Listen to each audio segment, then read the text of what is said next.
Hi everyone, welcome to the Math Spellbook live stream. I'm your host Peter, and basically we are going to get into some classic mechanics today. Hey Slender, how's it going? What's the best part of your day so far? Hopefully you guys can hear me, and hopefully the music is going in well. If you're new to the channel, please drop me a follow if you like math, physics, or just basically you just need a productive stream just to keep you going for the stuff that maybe you have been like putting off for a while. Not your fault, of course. Like, it's really hard to do things that we want to do, but it's like really tough when it's like a very complicated thing to do, whether it be studying or whether it be just doing a project, or you know, stuff that basically just feels like it requires a little bit more effort on our part. So I do it too, so don't feel bad if you have done that many times before. So anyway, let's get into it, shall we?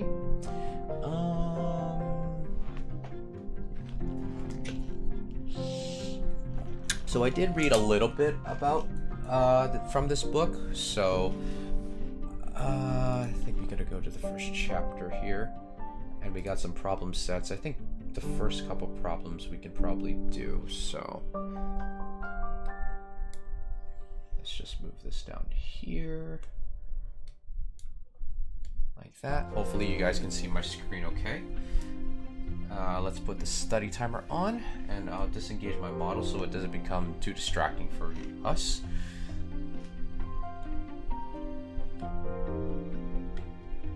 So hopefully you guys are starting your week on a good note so far. So, problem 1.1. Okay, given the two vectors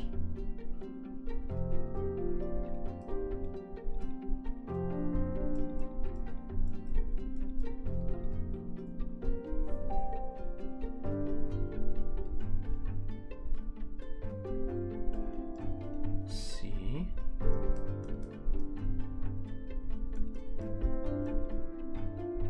and B plus C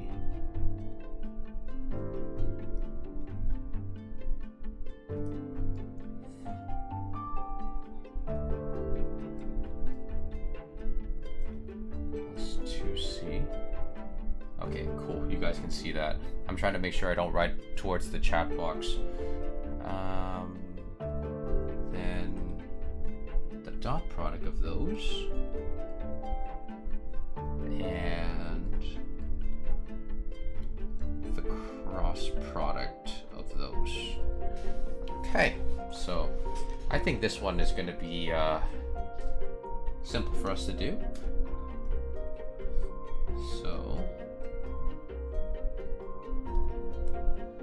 So first we gotta do plus C, right? So that means we're gonna do, oops. Well, actually, yeah, because it's two vectors, so we got Y, then we got Z. So what we got, oops.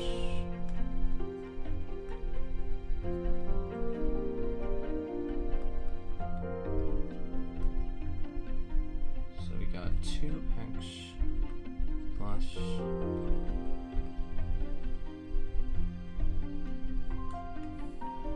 and that's our vector.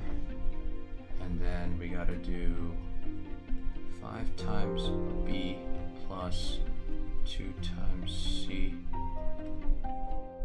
So thus we will have 5 times plus 5 times Y, and then plus 2 times X plus 2 times C.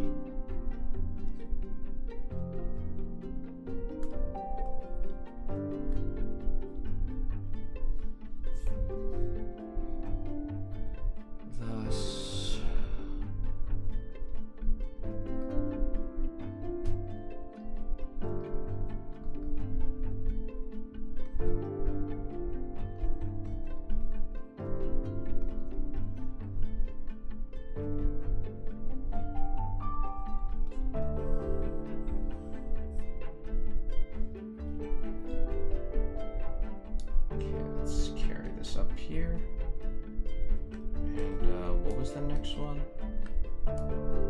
Next one is the dot product of those. So the dot product of B and C, we write B and C down here.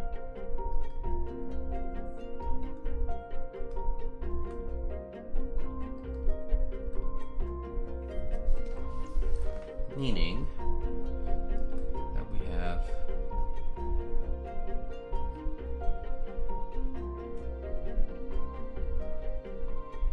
plus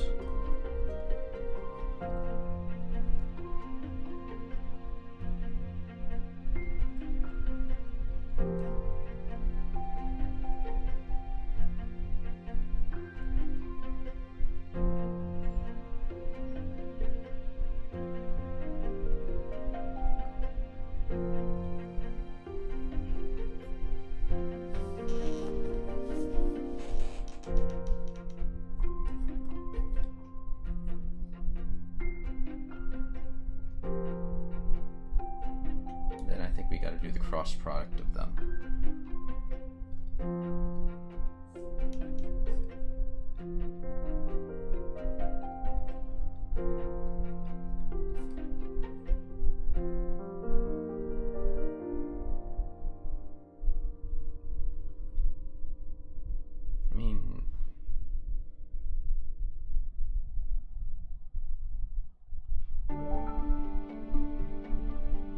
I mean, those are the unit vectors, so maybe I should have rewrote them in a different way.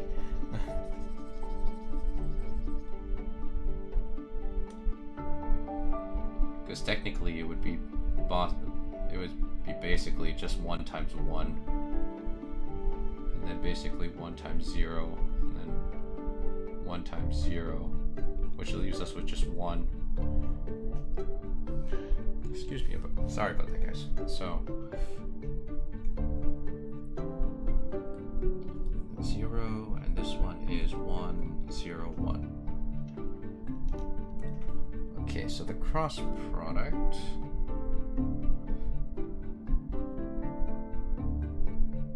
So 1 times 1 minus 0 times 0.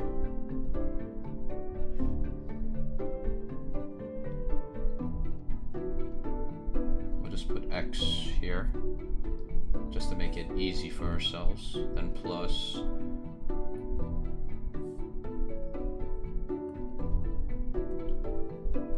1 minus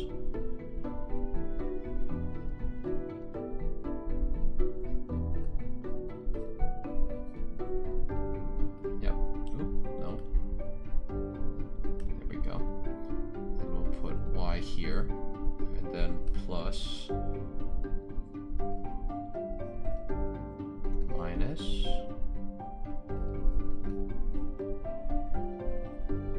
so the cross product of these will be x plus, I think that's minus, I think both of these are minus, so minus y and then minus z.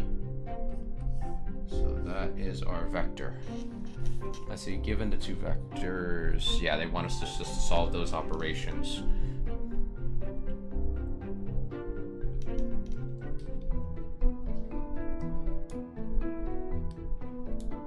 I want to double check so that way we don't mix anything up here. So, yeah, I think that's correct. 5 times b, 5. Yeah, that looks about right. Now for the dot product, we have to remember that there are numbers in front of these unit vectors because they have a little hat on top. So, yep, the x's go together. There's nothing with the y, there's nothing with the z. Okay, I think that is correct. So we wrote this, right? Yep. We wrote it like this. So, first row, then second row, first row, and then second row. Then first row, second row, first row, second row. Okay. Let's see. Okay. First row, second row, first row, second row. Yep. Looks about right. Okay. And that was just a one-star problem, so it's not going to be too difficult. But I think... Alright, so next one. 1.2. Okay, two vectors are given as... Let's see, B is 1, 2, 3, and then C is given 3, 2, 1. Remember that these statements are just a compact way of giving you the vector components. Oh, it's another one. Oh wait, did we just do that one? Oh, I think they just want us to do it with those values. Okay. No problem. The textbook said it, so we must get it done. So 1 plus 3, 2 plus 2, and 3 plus 1. It's just all 4. It's just straight down 4. Don't you like it how, like, a math problem just works its way out? Minus 2c. That should be no problem. So 5 times 1, 2, 3, and then minus 2. Writing this all out. 5, 10, 15, minus 6, 4, and 2. Therefore, we get -1, 6, and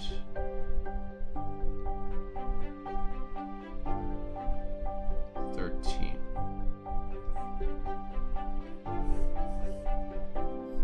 Not bad for some vectors. So they want us to do... So next they want us to do the dot product. No problem.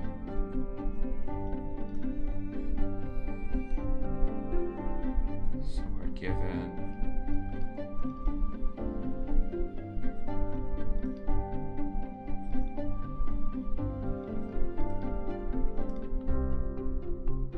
So we're given 3, 3, that's 6, plus 4, 10.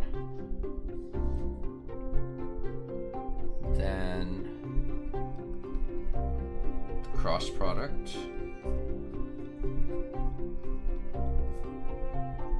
We got 1, 2, 3. Oh, 3, 2, 1. Okay. So y to z, second row, first row, then second row.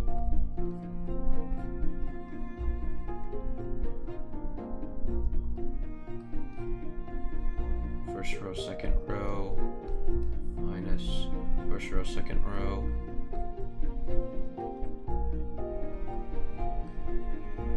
Then first row, second row, first row, second row.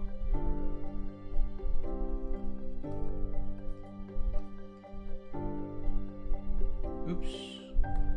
That should be a J, not a K.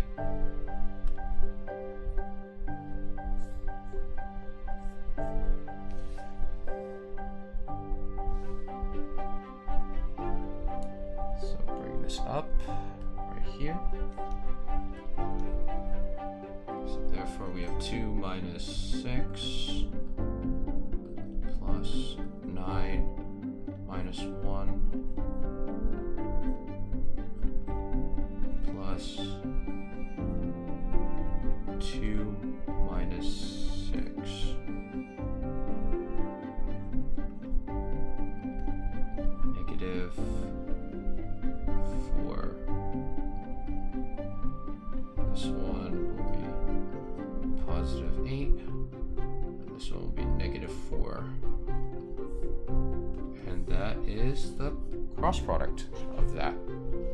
Fantastic. I think the third one is going to be more challenging. Let's see. Whoops. There we go. Okay.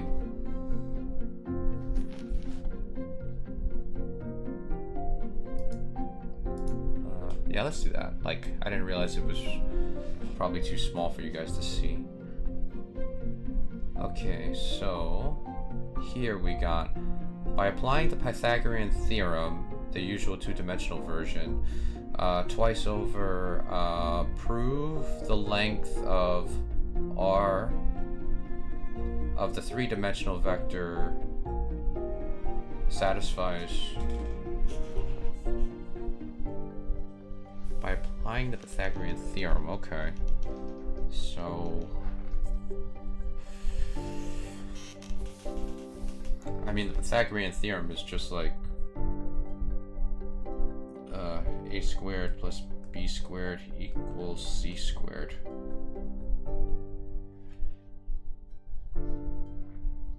So I mean, if we just graph this,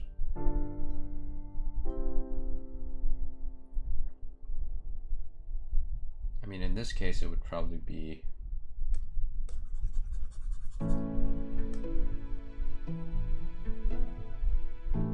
so they want us to prove that r squared is equal to x squared plus y squared plus z squared.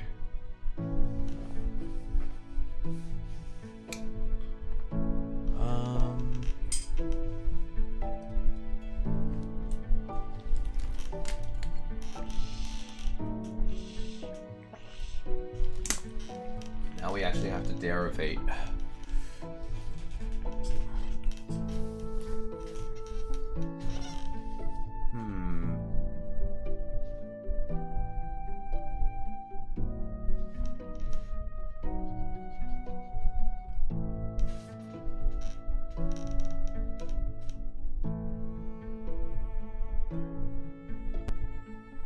I mean, typically the Pythagorean theorem, like when you think about it, is like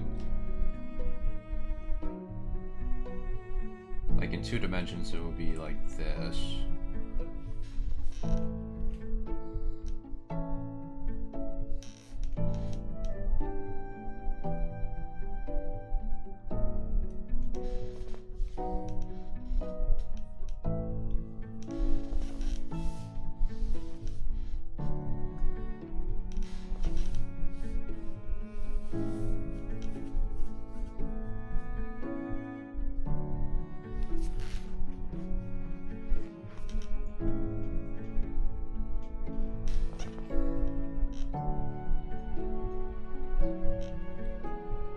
And I think this feels like a math proof question when you think about it.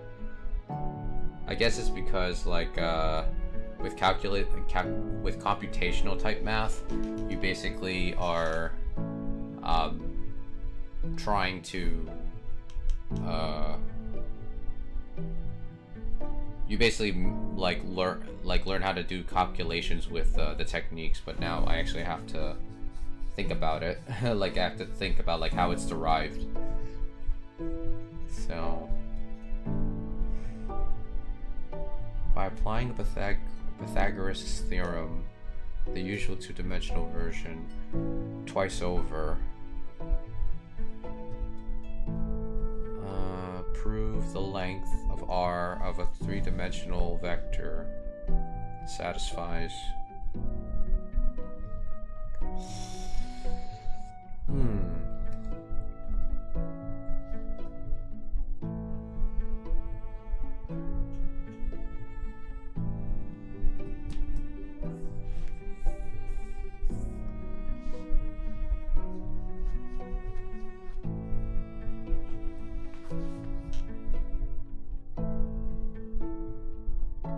For some reason, I'm thinking of like component conversion. Like, you know, with well, actually this part is not important. I just realized I was covering it, the chat was covering it. I was just basically writing the Pythagorean theorem in 2 dimensions. So now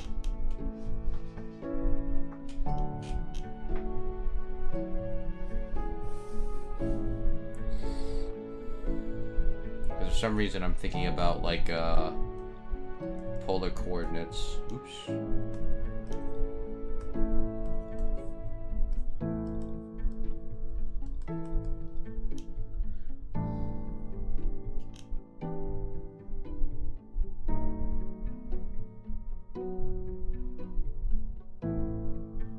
But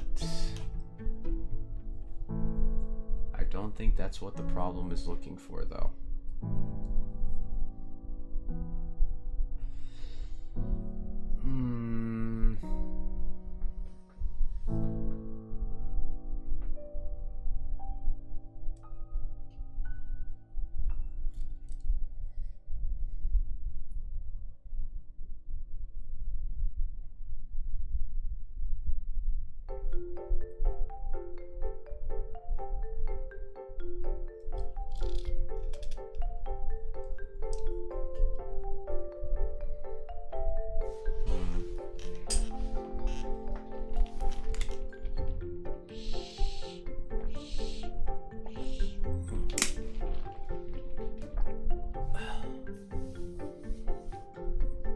because I know the distance that you calculated. It's like you basically take this formula and you like square root it to get like the magnitude, but proving it I think is gonna be a little tricky, because I'm trying to figure out how can I prove this without the need to make assumptions here. Unless I'm overthinking it.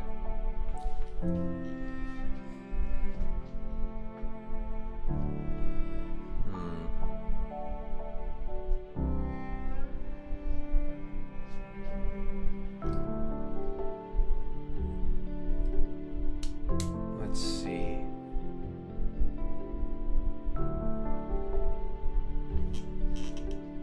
How to think of this? Applying the Pythagorean theorem twice over.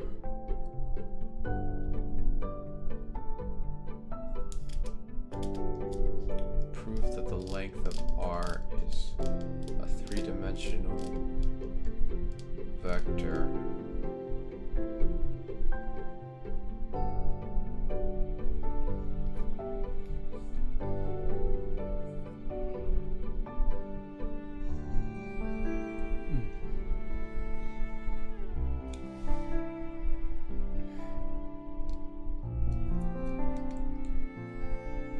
That the length of R, so the length of R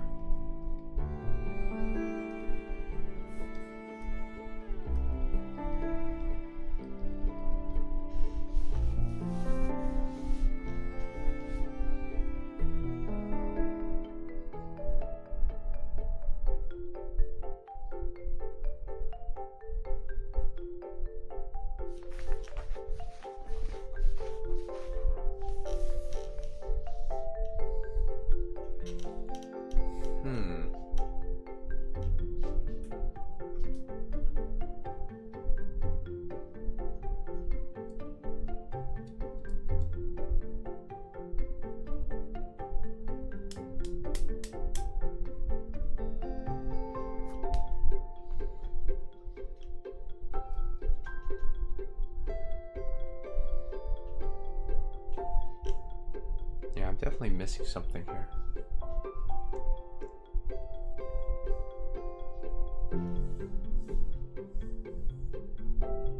Prove that the length of R of a three-dimensional vector satisfies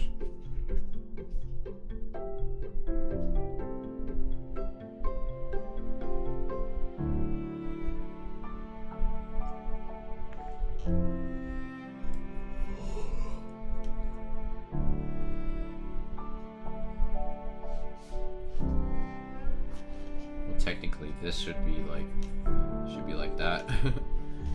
That way we get a positive number with it.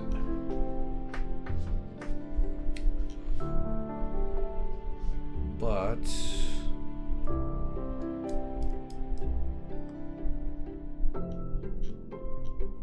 still trying to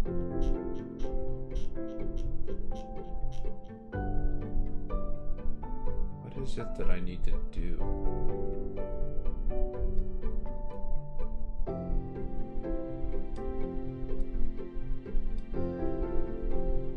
It's like I already know that basically the Pythagorean theorem basically leads us to like calculate the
mean, if we assume z is 0, then basically we would get like both sides equaling each other, like r equals r. But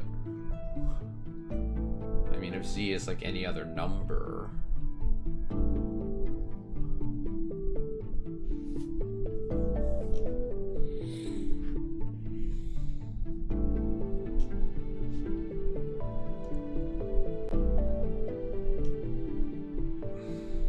I mean, technically, if you did the two-dimensional sense, then z wouldn't be there.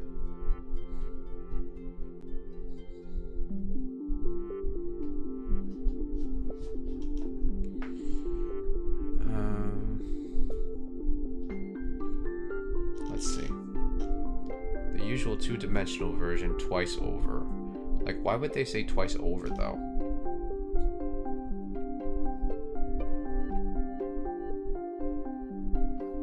That's the one thing I don't get.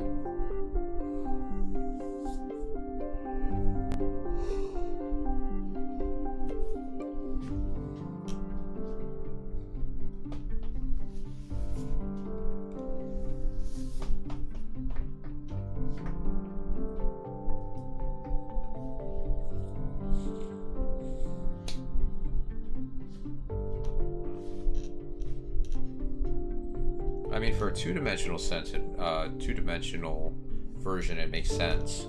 Because if you change it to polar coordinates, basically you would be able to, like, get it to equal, like, r squared. However, with a three-dimensional sense,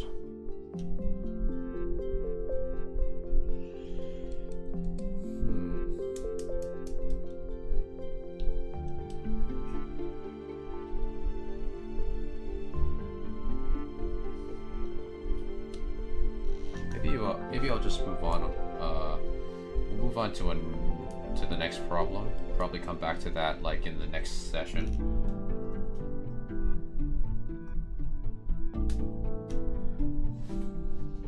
Okay.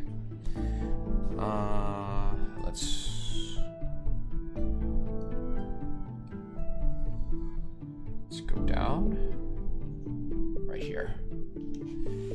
Let's see, one of the many usages of the scalar product is to find the angle between the two given vectors. Find the angle between by evaluating the scalar product.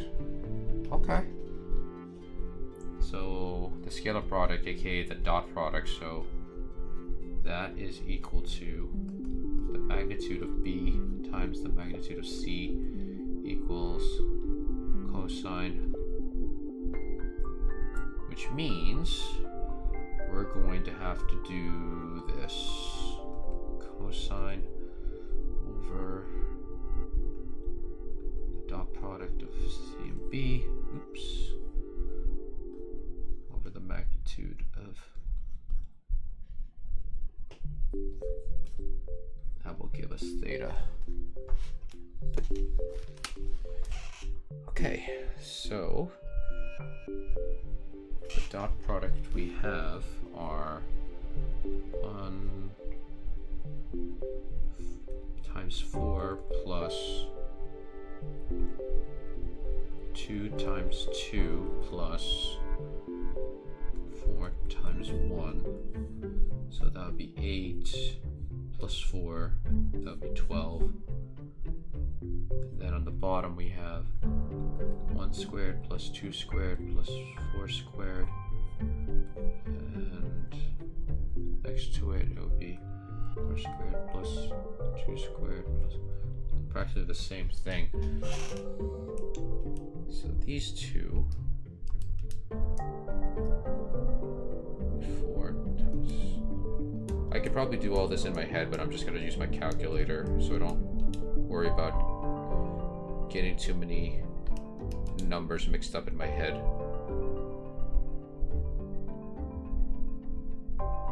So we got 12 on, yeah, we got 12 over this huge mess. Wait, what mode is this on? It's in degrees.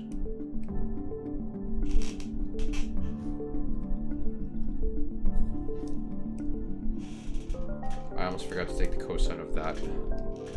So... hang on. Wait a minute.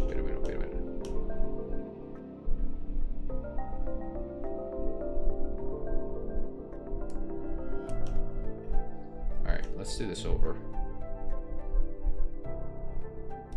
So we got 12 over...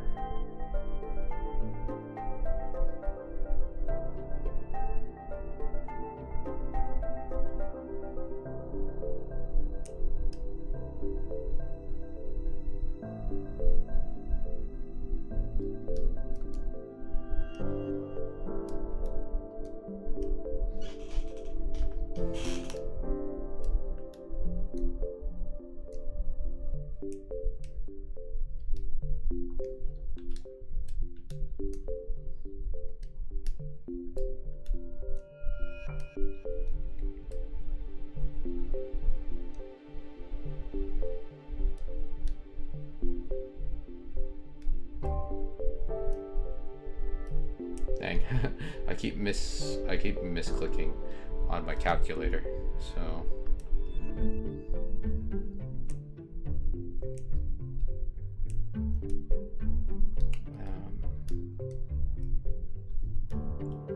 Let's see.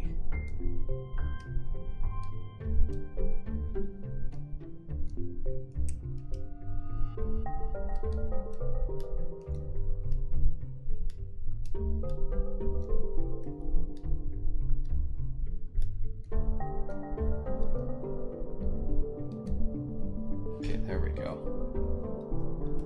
55.2 degrees.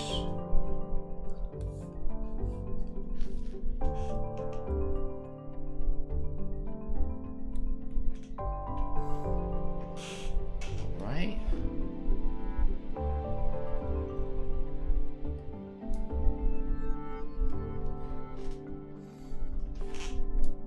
Actually, let's drag this a little bit over here. Make it easier. Alright, find the angle between the body diagonal of a cube and any one of its face diagonals. Choose a cube with a side 1 with one corner at O or at the origin. The opposite corner at 1, 1. Write down the vector that represents the body diagonal and another that represents a face diagonal. Then find the angle between them.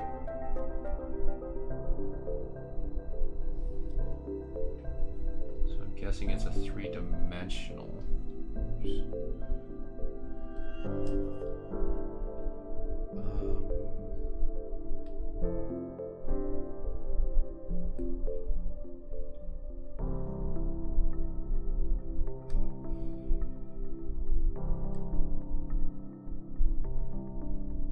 No, that's not what I want.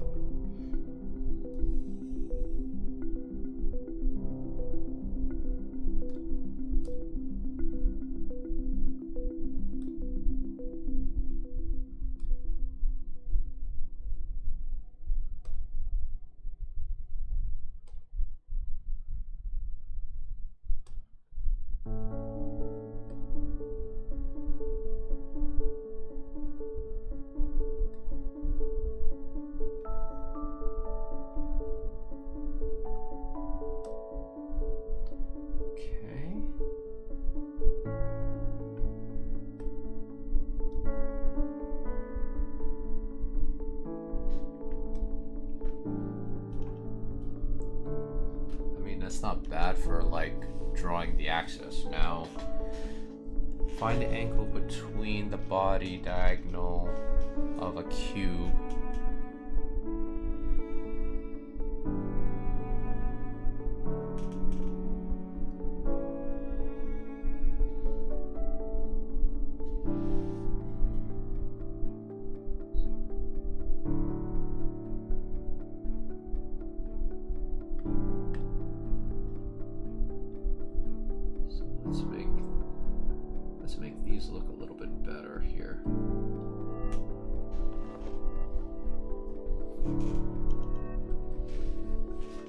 So let's just sketch out. Then dot. Somewhere around, I think somewhere around here.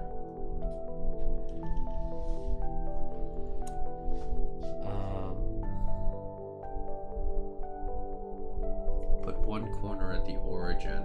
So we have one corner over here, and the opposite corner at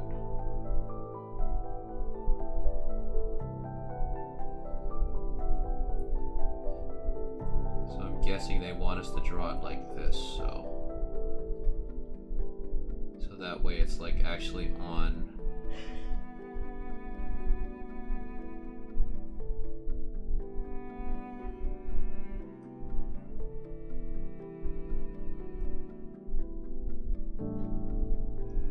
Okay, we gotta erase a little bit there.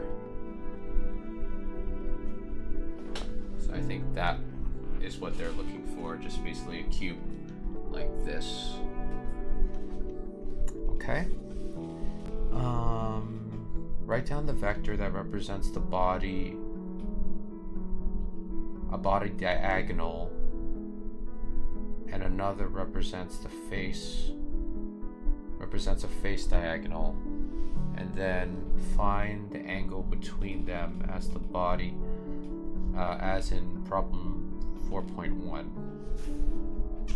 Okay, so we have to find the angle and find the angle between the diagonals. Okay. Goodbye. I hate it when like stuff like that comes to my chat. It's like, sorry, no need for you. Goodbye.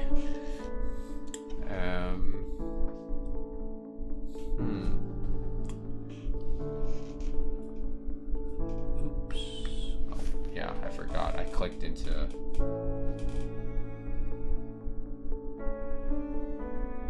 Hey, Unstunky, how's it going? What's the best part of your days so far, Unstunky?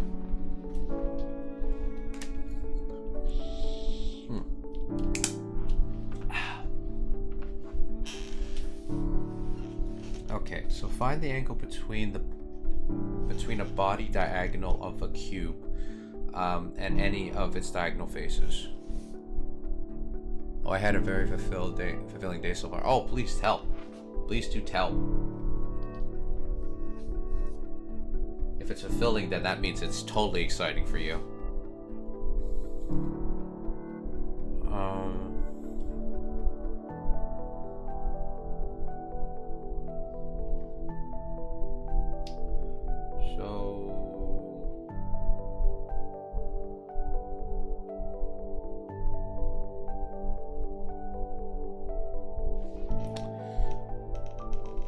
Let's see, choose a cube with one side, with one corner at the origin and the opposite corner at 1, 1.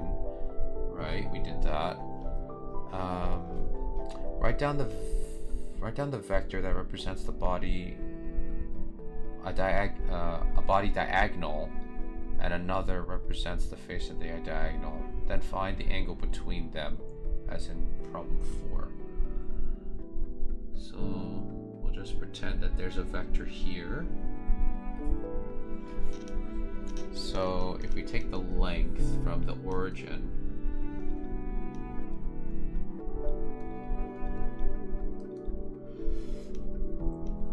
we'll just call that R.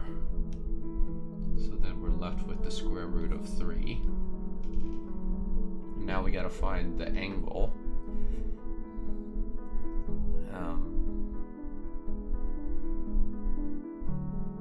Problem is that the dot product would be 0 at that point, so the dot product over the magnitudes, but then that would leave it 0 over 0. That wouldn't be beneficial. Oh, you typed a lot, Unstunky. I had a kind of a crummy night, sorry. crummy night with a friend, and this morning we got to talk about it without emotional baggage. Okay, I think both just very anxious. Now we understand what happened, and I think we can. Okay, that's good. That's good. I'm glad that I'm glad you guys are able to patch it up then. Yeah, like having like tension between friends is usually like a big, like it's usually like a big. It can be like very stressful because like you want to maintain the relationship, and you know sometimes you don't know if you talking about it about like you know what happened between you two would probably like trigger some unneeded feelings that could separate the relationship even further. But I'm glad it worked out. That's like very stressful, like I think like when it comes to like personal relationships, because it's usually comes from like a misunderstanding, like what one person said or one person interpret. But you know I'm glad that worked out.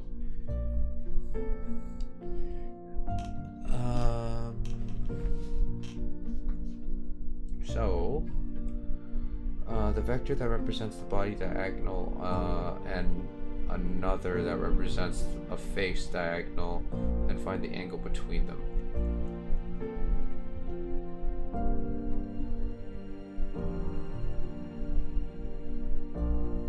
Oh, hello, Adam Fighter.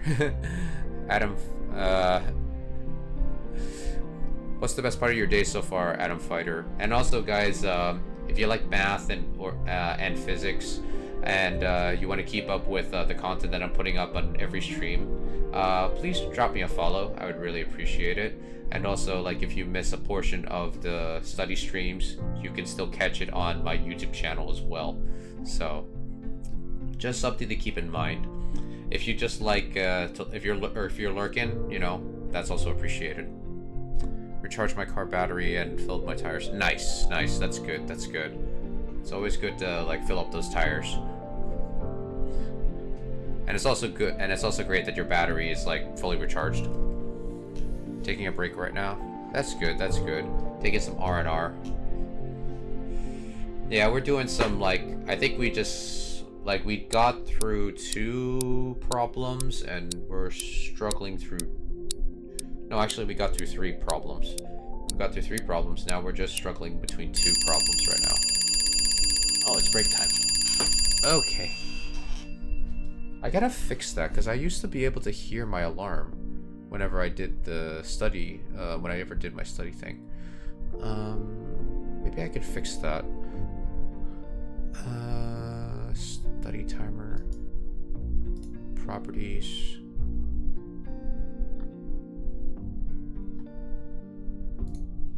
I'll turn on my model so that way you guys can see me. Yeah, you guys hear the ringing, but from my end I don't hear it, and I find it very interesting. So I probably have to fix it. Speed. No. Let's see. Study timer.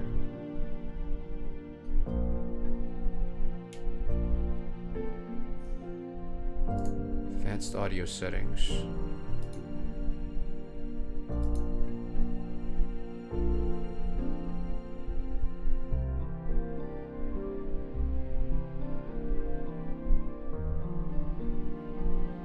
I mean, it is on monitor and output. I hear this a classic book, no punning. Yeah. Yeah, like the problems that I kind of got confused at is problem number 1.3. Applying the Pythagorean theorem, the usual 2-dimensional version twice over, proved that the length of r of a 3-dimensional vector r is equal to well, I'm guessing that's the coordinates. Satisfies the r squared equals x squared plus y squared equals z squared. And I'm currently trying to solve problem 1.5. Let's see. like Jackson's Electromagnetism. I've heard of that book, but I think that's a graduate level book, isn't it? Like, I am not a graduate student, by the way. I'm just trying to learn this stuff on my own, actually.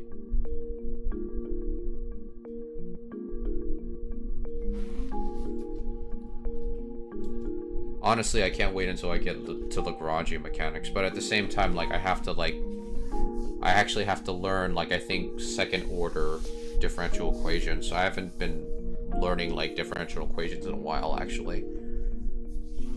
My level of math is, like, all over the place. Like, like, class-wise, I've taken Calculus 1, Calculus 2. Calculus 3 I know a little bit about. I know what a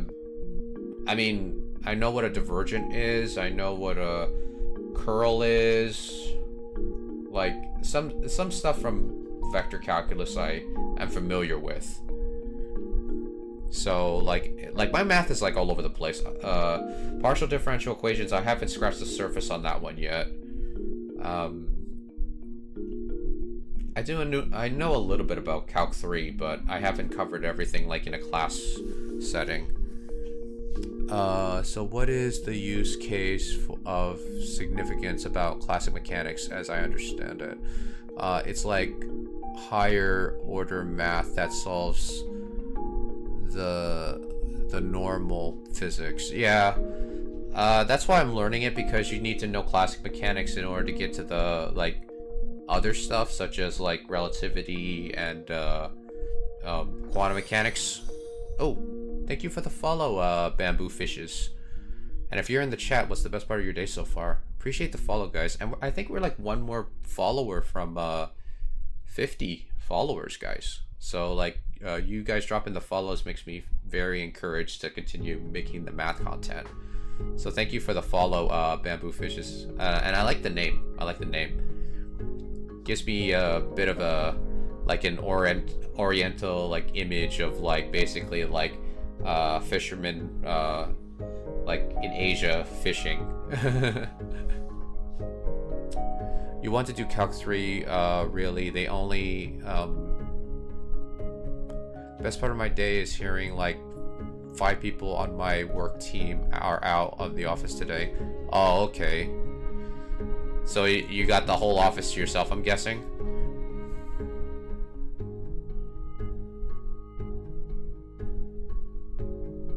I'm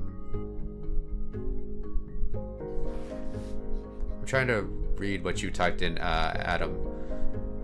Really, they only make you take Calc 1 and Calc 2 to prepare you for the real course, which is Calc 3. Calc 3 will suffice for most of physics. Yeah. The thing of it is that there's so much in Calc 3, because, like when I was actually taking an online course on it, like, I think I stopped when they were talking about distances between planes and line, point to line, and then line to plane, and then plane to plane. I think the distances, formulation was kind of like a struggle for me during that time. I did read a book about vectors and tensors. So I was thrust into learning curl, divergence, Laplacian, what else? And the gradient, yeah. So I know what those are. And I think, like, partial differentiation is where the fun was for me when I was learning, like, I guess, like, more Calc 3 material. So I'm familiar with, like, partial derivatives. Do I know how to prove that mathematically? No. I only know how to do with the calculations with them.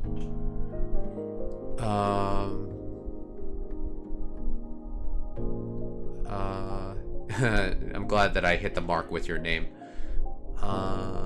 Let's see. Yeah, pretty much just me and one other person. Oh, okay. Can I ask what you do for work, Bamboo Fishes, since you mentioned it? Stewart Calc 3. I have a lot of calculus books, so I think I'm good with, like, textbooks. I even have some on my computer, so What is the purpose of this channel? What are you studying for? Not for anything. This is just basically me, cause math and physics is like a hobby of mine. So I thought I would just make content based on something I love. Like I do have another Twitch channel, which is my gaming channel. So, basically I'm learning math and physics just for basically my own educational purposes. Because I really am into like theoretical physics, but I don't have the mathematical or physics background for that. So I thought I would just study it on my own and just have fun with it. And like, you know, because of like, you know, my channel, like I happen to meet like awesome people that basically are into the same thing. So, yeah. I love the concept of the... Yeah, basically it's meant for like as a productive stream. Even though it's like called Math Spellbook, it's not meant to... I guess you could... I guess if you see my mistakes or you see what I'm doing, maybe it could be a learning experience, but I don't really like teach that much. Well, I hardly teach at all. I'm just basically learning by myself, but mainly I just want to give a good atmosphere for people to feel productive. You know, like whatever it is that they're doing. It doesn't have to be math or physics. It could be like, you know, art they've been doing on the computer, but they haven't gotten to doing. I also really are into math. I don't have any knowledge past Calc 3 and linear algebra. Yeah, actually I have to relearn linear algebra. I think I remember up to doing like the methods with vectors and matrices, but I forgot how to do things like linear transforms and eigenvalues and eigenvectors. Usually that's where my knowledge or my, I guess my intuition on linear algebra stops. There does exist an algebra and physics based on algebra. It avoids calculus. Yeah, but I don't really want to go into those books. I mean, I did take an algebra-based physics course when I actually tried to go back to school for engineering, because like I was actually working during that time, and my boss's boss basically suggested, hey, why don't you go back to school for engineering, and you know, maybe we'll hire you to a higher position when you get your degree in engineering. Of course, like for me, it's like I did try to go back to school just to learn everything, but like I was taking, I think, 2 classes per semester, and it was too much. And like when I wasn't learning what I wanted to, and I was just basically trying to get the homework and the tests done. So it wasn't really easy for me, and I ended up dropping out. I do have a bachelor's degree in English, but at the same time, I was like, the only reason why I ended up getting it was because like I ended up hating the major, but I didn't want my parents to pay for my tuition longer, so I just graduated with that degree. And you know, that's how it be sometimes. I went to community college, watched a lot of people work through their college degree. Yeah, I was trying to do that route, and I thought I was going to build up character through that. It just made me very stressed out. I mean, like, during the time, I felt like, why don't I just switch to math and physics and just go with that? Probably get an associate's with that, but at the same time, like, I just couldn't get through because it was just, like, too much. I felt like my work-life balance was, like, completely off.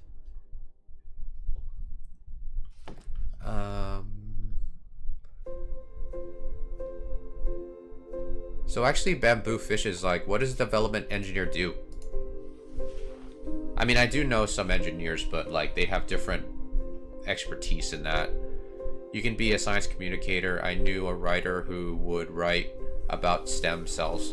Yeah, like that's also another thing I've been considering. Actually, like part of me was kind of like, maybe I should just start a math blog. But like since I started streaming, I like streaming my journey. And plus, I upload my VODs to YouTube, so that's also a plus. So you know, he never spent a day inside science course, but he was so good at writing it.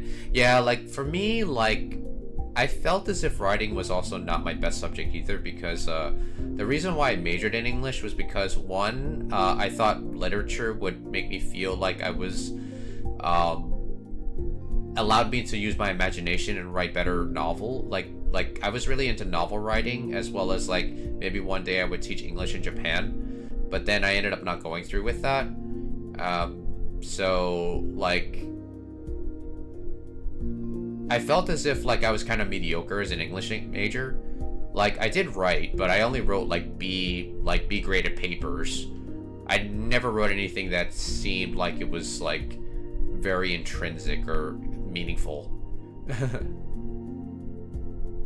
Oh, thank you. I appreciate that. I don't think I'm very that interesting. I just like learning things. Like I like learning things from like math, physics, Japanese. I also like to learn about how money works. That's also fun. Of course, not many people learn about money, and many people desire to be rich. But sometimes I end up wondering, it's like, if you want to be rich, how come you don't learn about money? You know?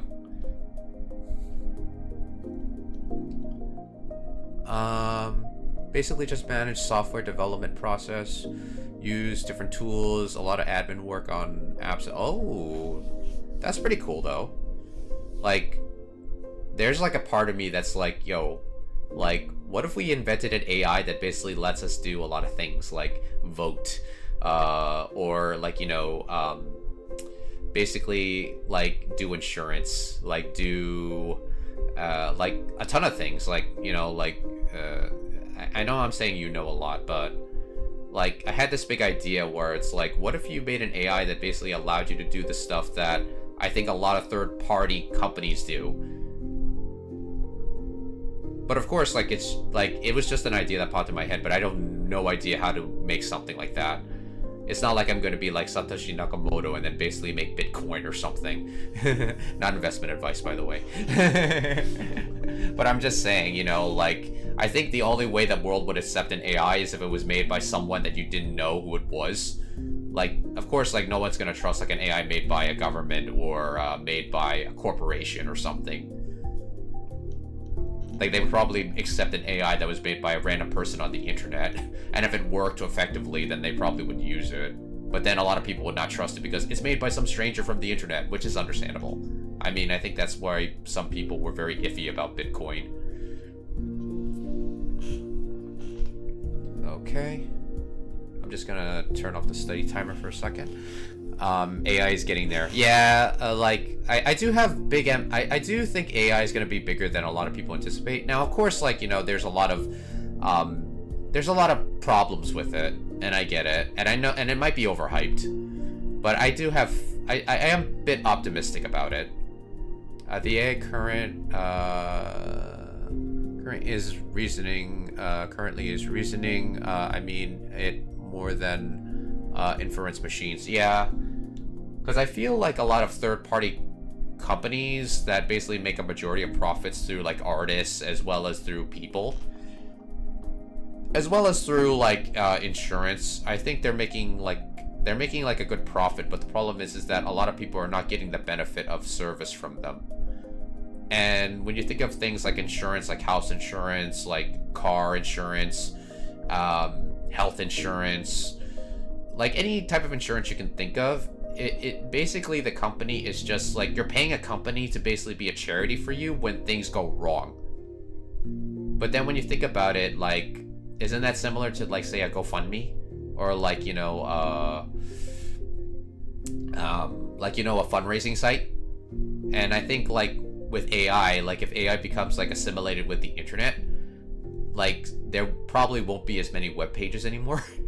There would probably just be like a lot of like I mean, there probably will be web pages, but not in the way that we think of them now. Like, probably we won't have to type in www.something.com. It will probably be something like, you know, like give me a website that allows me to access blah blah blah blah, and then they will give you like amount of websites and you just pick the right one. So like Google will probably be like a bunch of like web pages open on your screen, and then you just pick the one that that fits you. Let's see. When AI will create original ideas, it will be crazy. The world will truly feel changed. Yeah, it will. I do feel like in the future, like, basically things will be a lot different, and I think that's what's really exciting.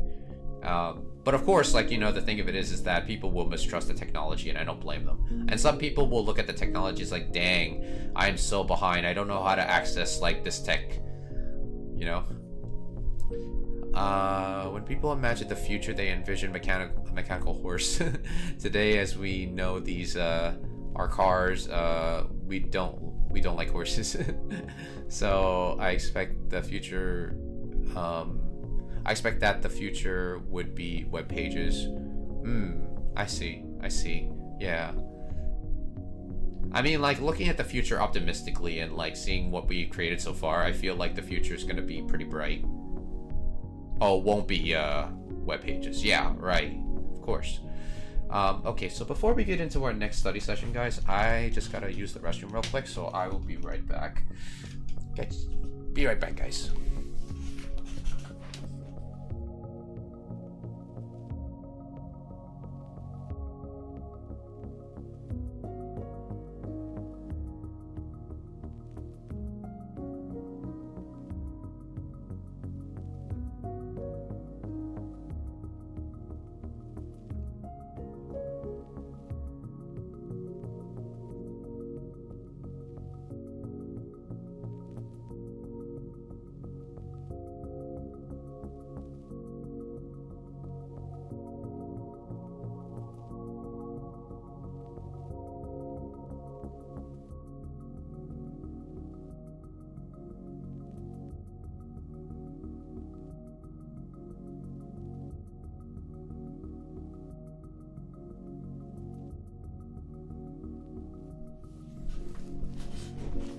Alright guys, I'm back. Okay, I will disengage my model now. You guys can still talk to me. I will reply back to you guys. I'm just going to be working on problems as well, so when I see what you've typed, I will get to it as soon as I can. Because this is not really like, oh, I'm in a library, I'm studying, so don't bother me type of environment. Like, for me, it's like, I'm just basically just chilling out, just doing like what I'm doing, and like, think of it as if we're like all studying in the same room and like we can still chat amongst ourselves. I mean, people will abandon reading and choose talking, sort of how we prefer to see videos over reading books. Right. I agree with that.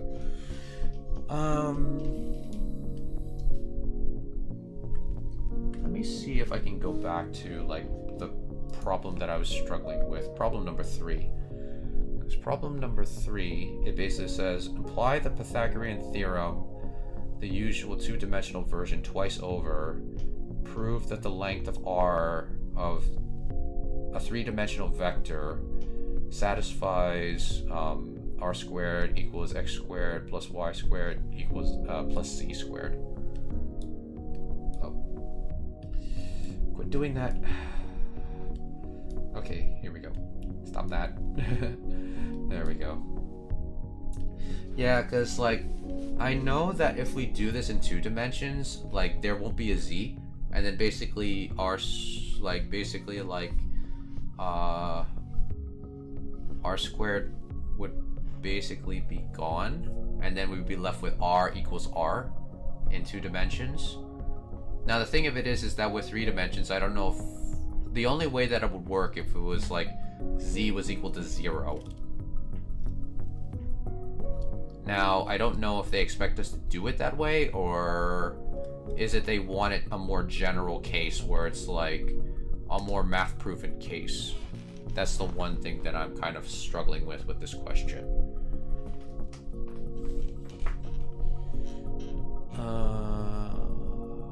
And if you guys want to want to put in suggestions in the chat, like if you guys like see the solution to the problem, you can just basically ask me, need a little help? Then I'll basically say like, let me think about it for a minute, and then I'll ask.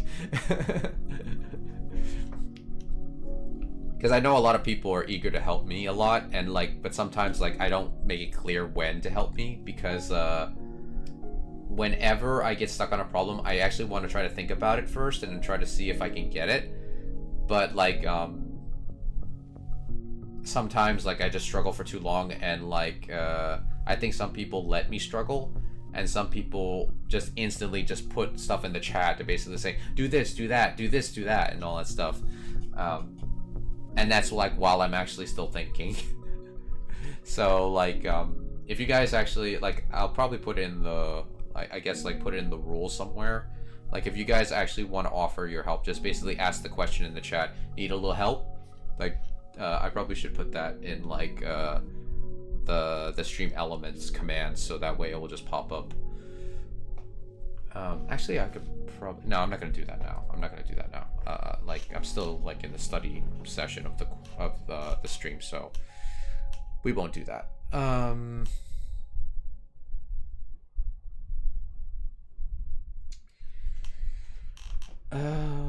Yeah, because it works for 2 dimensions. Because I can see it working for 2 dimensions, because all you have to do is just basically just do this part, and then basically this would equal 1, and then you would get r squared, and then under the square root you would be left with r equals r, unless that's what they want you to do. But the thing of it is that they said prove that the length of r of 3-dimensional vector is equal to r squared equals x squared plus y squared equals z squared. Now the thing of it is that how do we do that for 3 dimensions?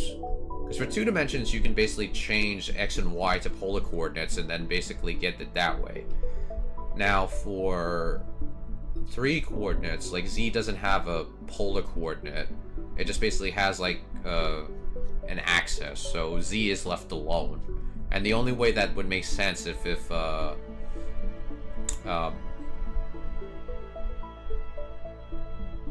mean, the only way it would make sense, I mean, basically, if you're doing polar coordinates, if you're doing the distance, like in 3 dimensions, it's still the same, because you basically do the square root, and then, like, let's say if it is, like, 1, let's see, if it's, like, x and y, z, so then you turn that point, let's say if you turn the point 1, 1, 1, so it's like 1 unit in the x-axis, 1 unit in the z-axis, and 1 unit on the y-axis. Then you take the distance, that would basically be like the square root of 3 at that point. But how can you prove that without numbers? That's the one thing. Because I mean, so far,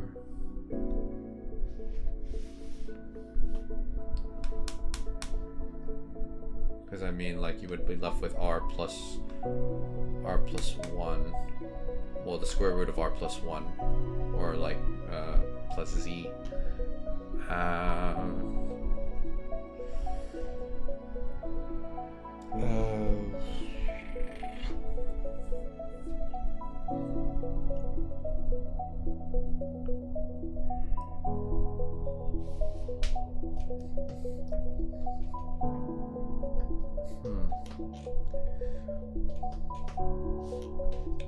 Because at 2 dimensions it works. The thing, I mean, it's more clear, but like with 3 dimensions, I'm not sure. I mean,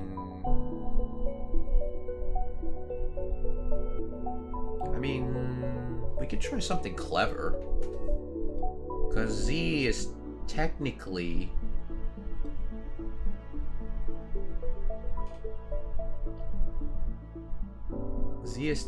the cross product of x and y, so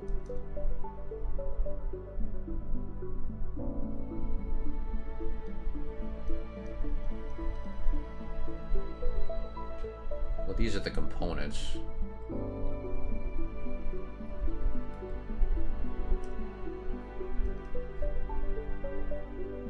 It's vector x, or maybe we should put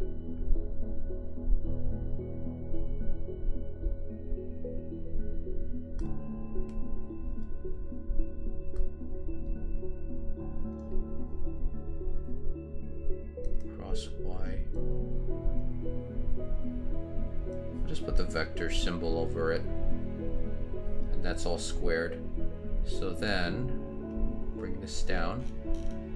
So if that's the cross product, let's just Um,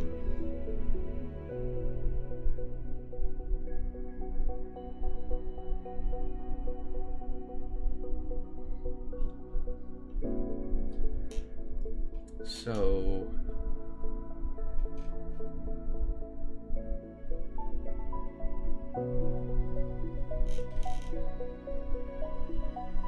let's just do cosine 0, and this one will be sine of r, meaning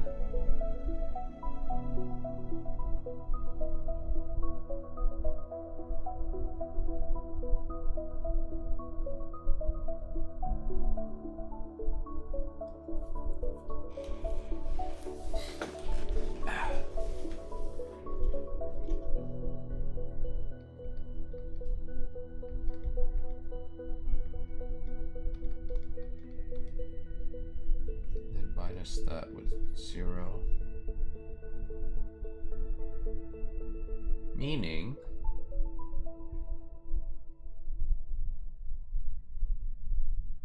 that r squared plus would be r squared times the square of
to the side here.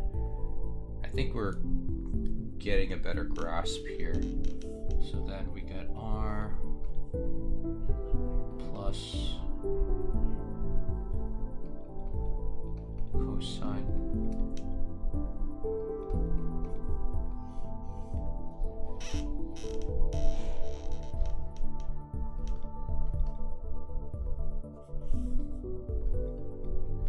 Now, the question is, what do we convert with what?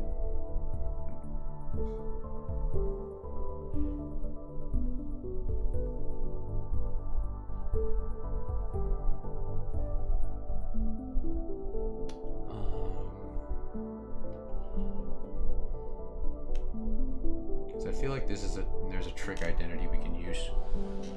When you finish your current problem, let out a big yell so I can ask a question. I don't want to ruin your train of thought. No, it's okay. You can ask me a question if you like.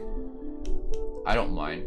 Actually, it might help me, like, basically, like, let's say if you ask a question and I'm trying my best to answer it, I then have like an inspirational eureka moment, and it's like, wait, I have an idea. Boom, boom, boom, boom.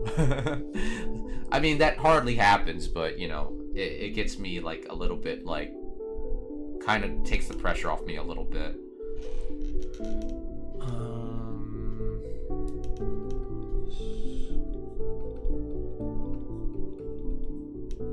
Plus, and can we do this?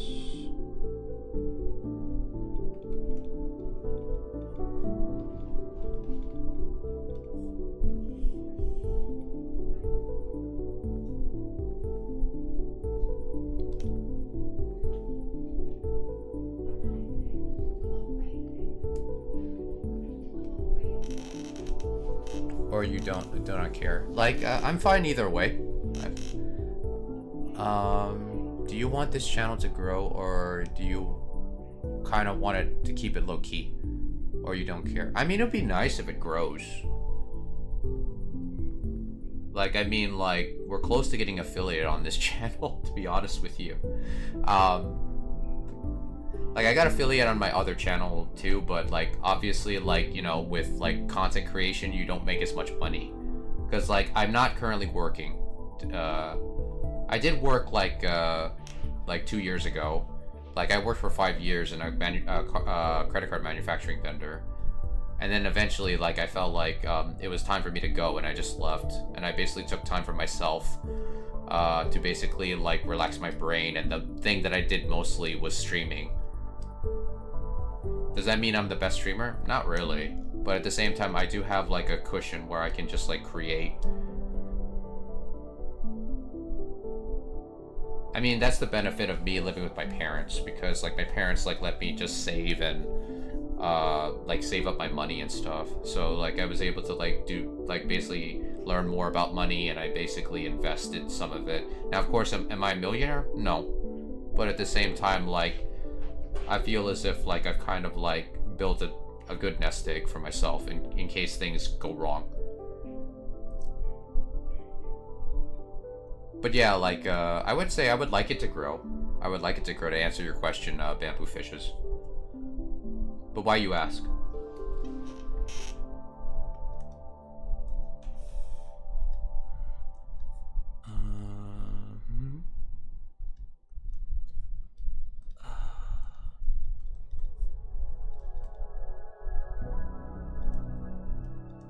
Sine squared minus sine cube.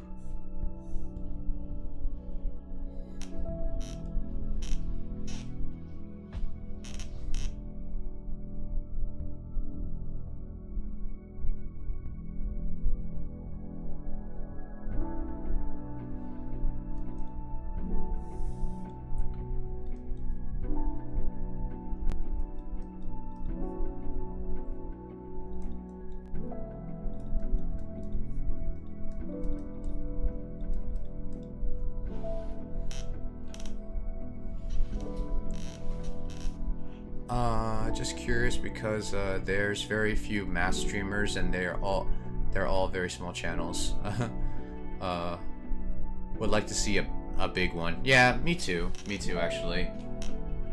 But I bet you, like, if someone was a big math streamer, like, the thing of it is that like, what is it about their streams that keeps people like coming back, you know? Like, math is getting popular nowadays, but of course, like, there's still a stigma of, like, you know, some people hate math, and it's like, oh my god, that looks so terrible. Like, why does anyone like math? Because it seems so masochistic to put yourself through, like, just racking your brain on doing calculations.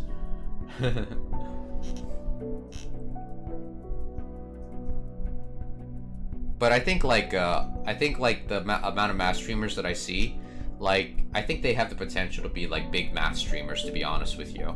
Because I feel like Twitch, it could be like the classroom of the future. I mean, like, the amount of math streamers that I've had the privilege of actually seeing and talking to on Discord, they know a lot. They know a lot, and I always feel like, wow, I am not at their level at all. But at the same time, it feels as if, like, wow, I'm in the presence of actual knowledge here. I don't even know how to do real analysis. Real analysis is like math proofs I haven't gotten the hang of at all.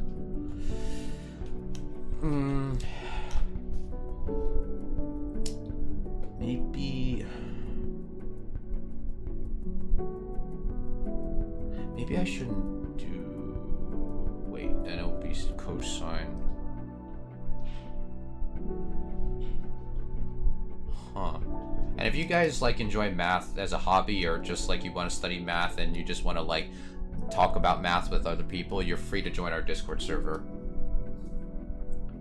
As well as, like, subscribe to my YouTube channel if you want to catch up with the VODs in case you don't catch them right away.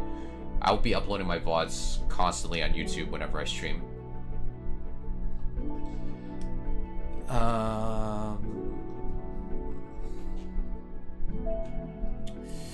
feel like we're messing about with so many identities here. Like, we have so many, like, trig... I think we have, like, a lot of trig identities we can get into.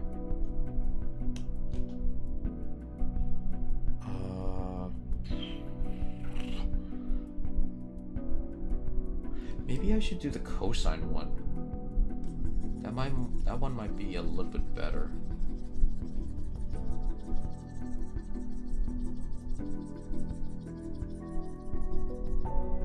Because the stuff I'm doing is just really basic. Like, I barely remember Calc 2, actually. Calc 2, like, I barely remember.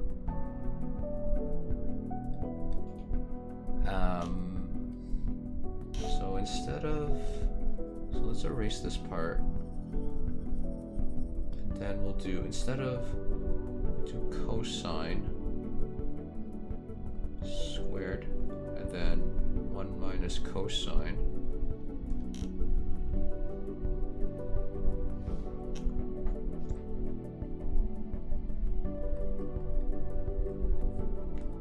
Plus sine. Plus cosine. And minus cosine cubed.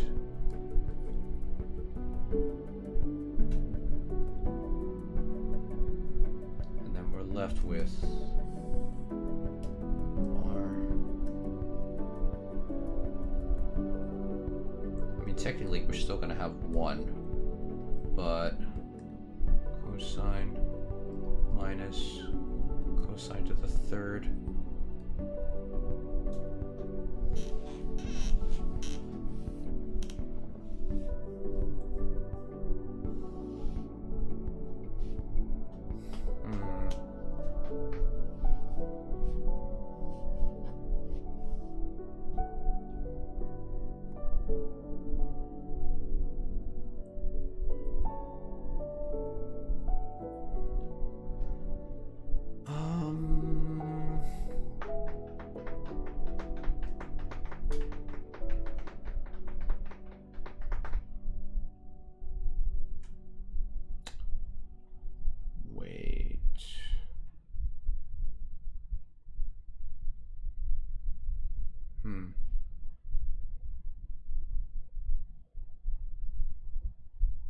No.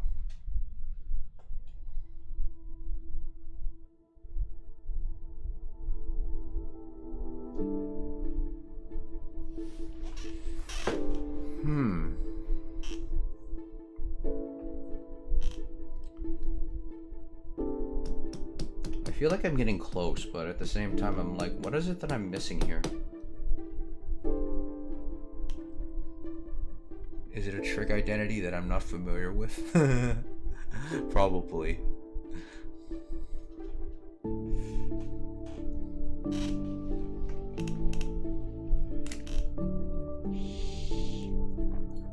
Actually, Bamboo Fish is like, which math is your favorite?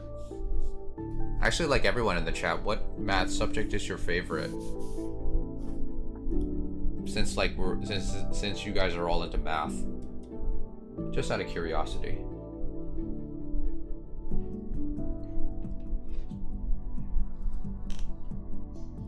I really like high school geometry. Ah, yeah, like it's been a while since I've done high school geometry. I actually, like, I don't even remember doing proofs in geometry, to be honest with you. All I remember is just doing the equations involving shapes.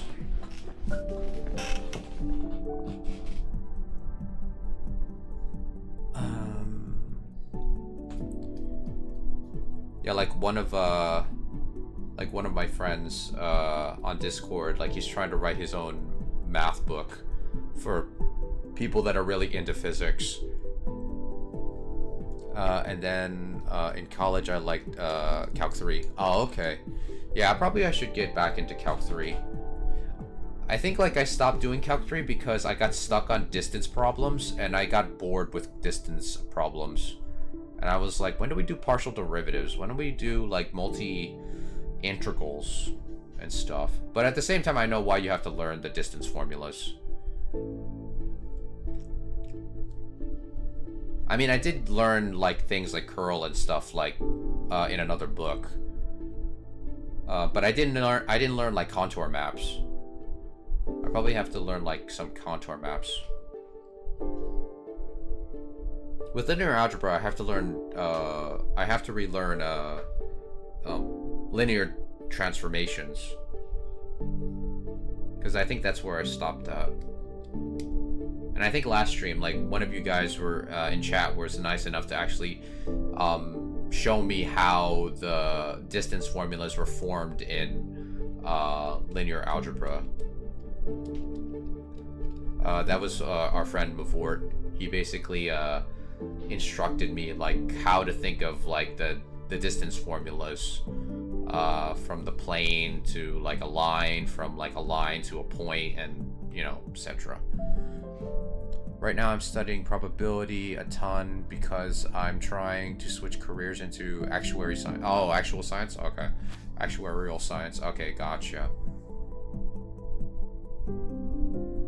I mean, that sounds like pretty good. That sounds pretty cool. I mean, you can probably like learn a little bit of game theory too with that. And if you're able to program stuff, then maybe you'll be the one that makes the AI that basically dominates the world. Who knows? Who knows, right? Who knows? Who knows? When I say dominate, I mean like basically like an AI that lets us like do a lot of stuff that we probably wouldn't be able to do before.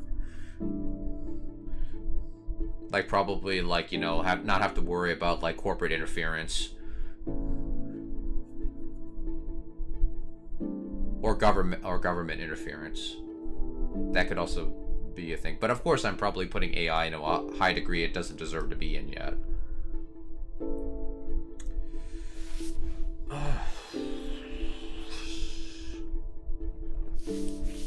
Because I know we get R out here. The thing is that I feel like there's some way to actually turn this into not 0, but 1.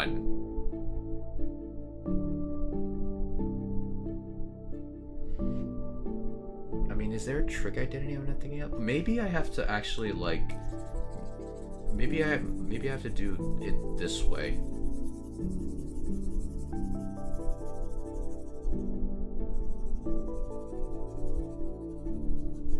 Maybe I just have to turn one of these.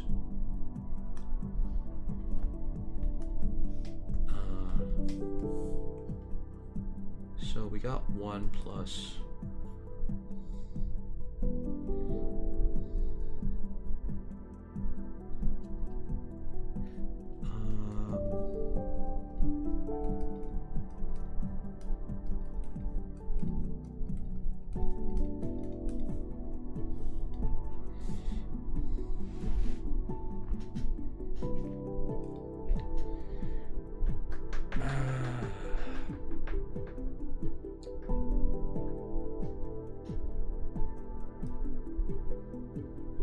Okay, thanks for the follow as well as staying chilling out with us, Bamboo Fishes.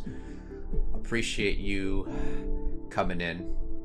Yeah, I will definitely be streaming tomorrow at the same time. So from 2 to 4 Eastern Standard Time. So if you're around that time, I'll definitely be on to stream tomorrow.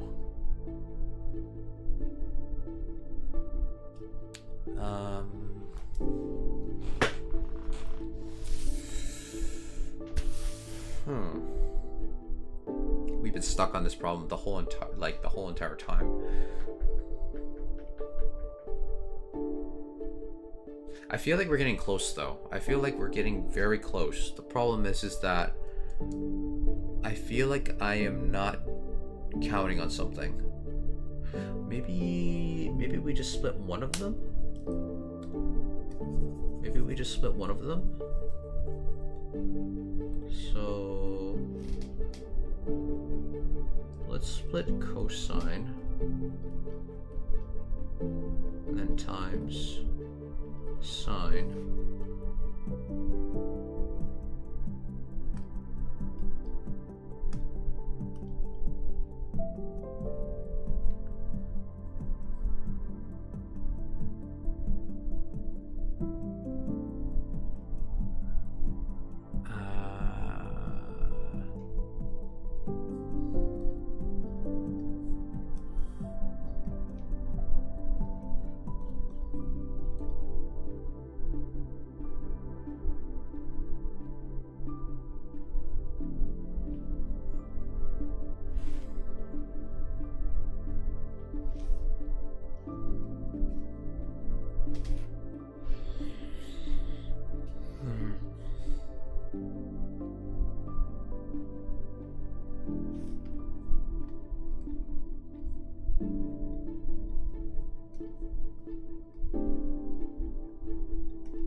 Let's see if we can go back to question number 5. Because we've been on this problem for a good while and I'm like, no, we're not making progress here. Okay. So we have to find the angle of this one. So let's see. They gave us a hint that basically said, well, we did draw the cube. Now, the thing of it is that write down the vector that represents a body diagonal and another that represents the face diagonal. Then find the angle between them. So the thing is that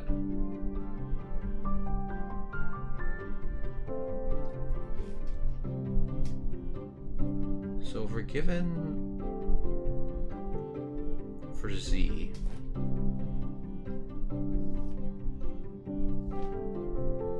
and the angle right here,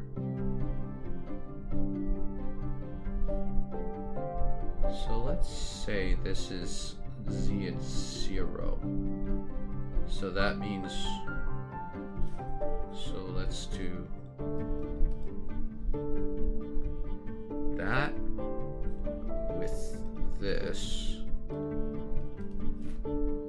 Now we just have to figure out the angle between those 2 points. Now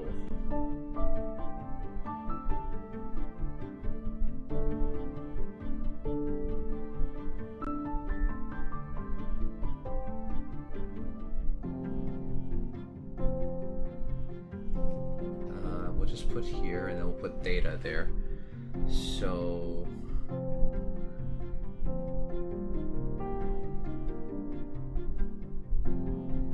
let's not lose our train of thought now.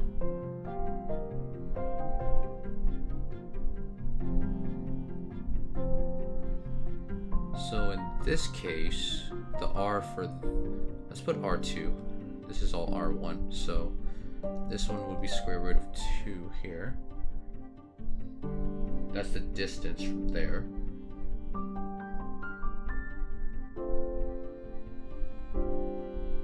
R1 is basically like the square root of 3. So now we have the bottom angle and the, so now basically we can take the cosine of adjacent. So now we'll bring out the calculator.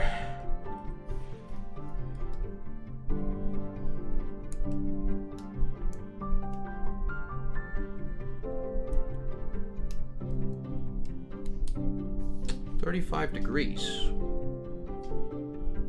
Well, 35.3.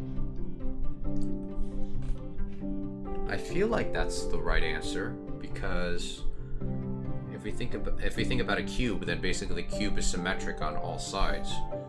So if we did like one of the corners and we did the diagonal, then basically we got like both sides at that point. I think that might be the right answer. If not, then I will just see what we can do about that. But it seems correct. I mean, just because it seems correct doesn't mean it is correct, but given the circumstances of what we've been shown before, so I think that might be the right answer. If not, then I'll be proven wrong, and that's how it be. That's how it goes.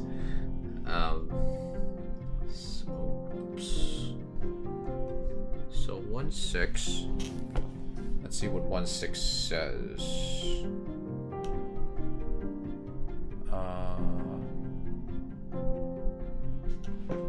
Trying to see it on your guys' end. Okay, there we go. Because I want to make sure that the chat is not blocking it. That's why. Let's see. By evaluating their dot products, find the values of the scalar product, the scalar s, for which the two vectors are orthogonal. Remember that two vectors are orthogonal if and only if their dot product is 0. Explain your answer with a sketch. Okay. So we're given a scalar s, b, vector s, and then c, and then c and b and c are orthogonal,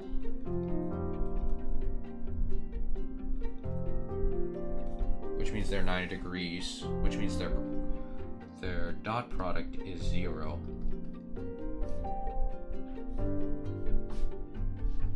So we have to, by evaluating their dot product, find the values of the scalar s for which the two vectors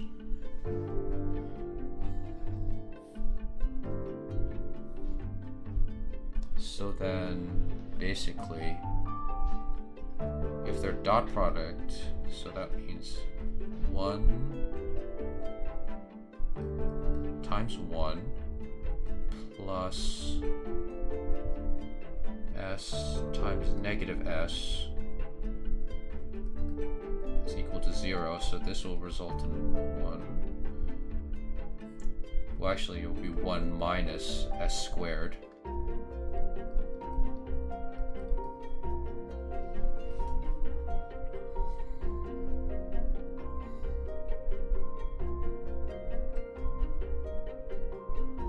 Find the values of s.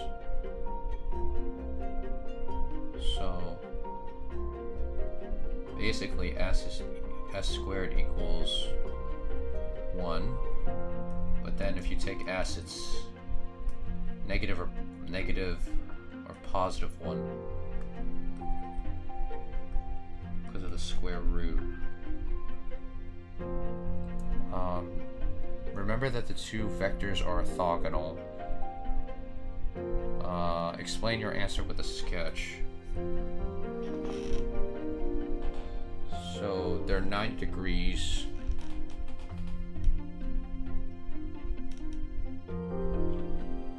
So it's x and y, so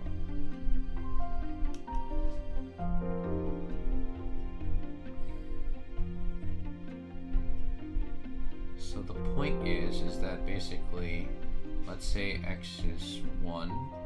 We'll just do it 1, 1 here, and then we'll put 1, 1 here. So it's x plus s. So s in this case. So for vector b, it could be either positive or negative 1. So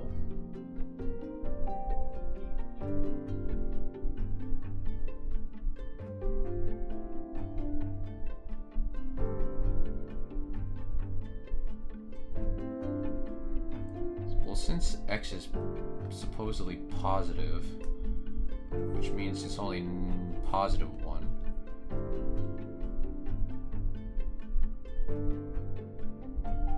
so if s is positive in this case, meaning that vector b will be like right here somewhere.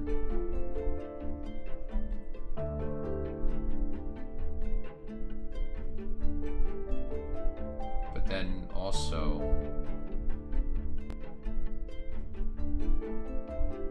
x is still positive, but then if s is negative, then vector b would also be here. We'll just put 1 and 2, 1 for the first case and 2 for the second case. Now for C,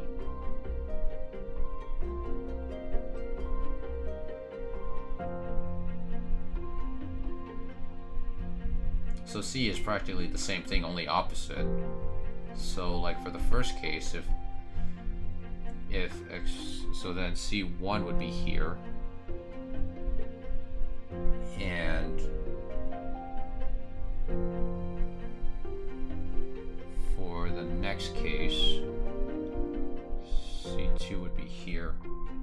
Yeah, because it's negative, so it's plus, so then, okay. So basically in both cases, they're like overlapping each other. Okay. That seems pretty legitimate. And they do look like they're like 90 degrees like 90 degrees of each other. Okay. I think we kind of understood that problem a bit.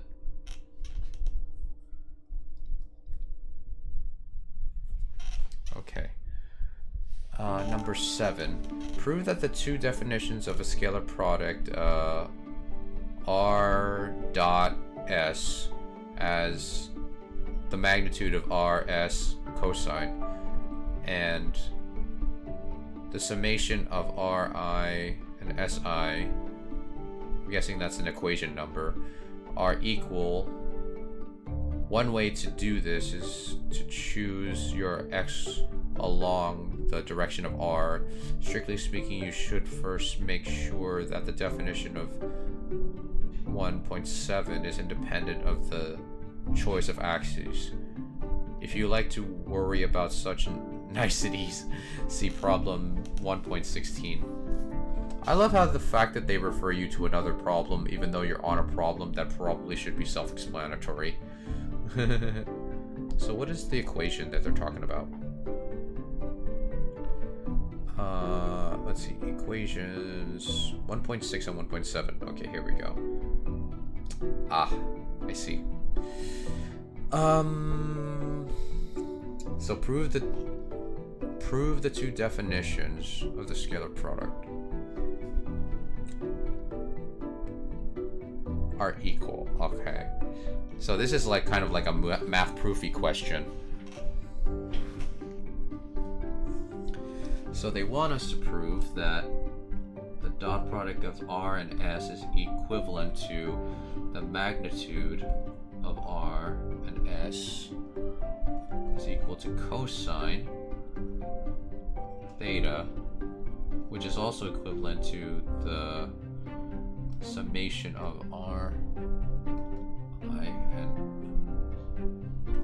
let's erase this, it almost looks like an end. There. Barely missed chat a little bit.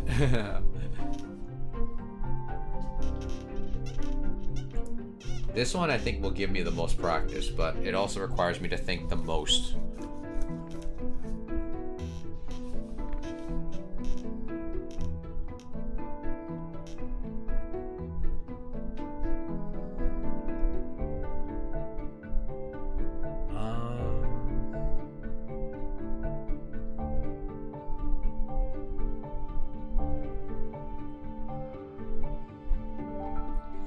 The only thing is that I feel like when it comes to the dot product, you have to, in order to prove the cosine one, you have to prove it through the laws of cosines.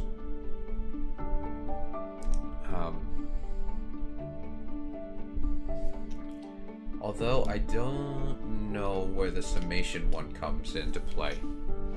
Like, I mean, I don't know how you actually prove that mathematically.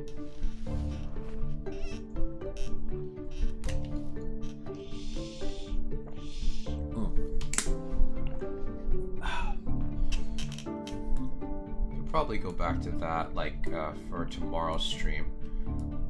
First of all, I actually want to go back to this problem because I feel like we're getting very close.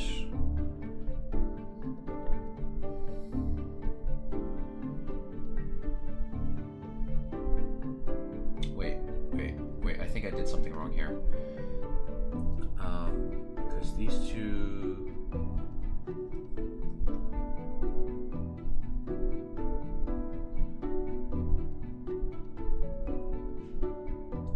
they're not supposed to be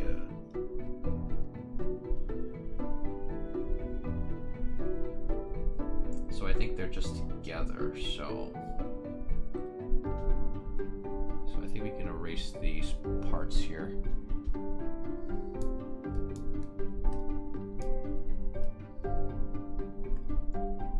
So let's erase this part.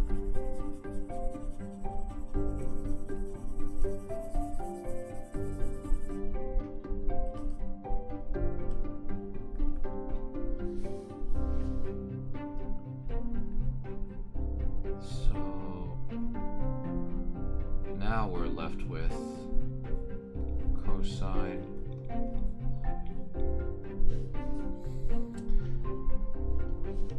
Okay, so I feel like this is a trig identity that I should be familiar with, but thing is,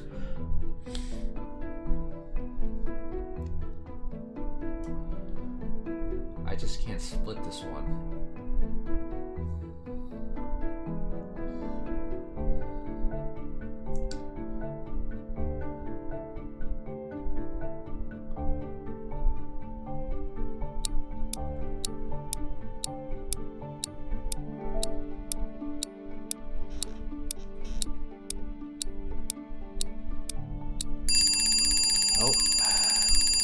That's the last session, guys.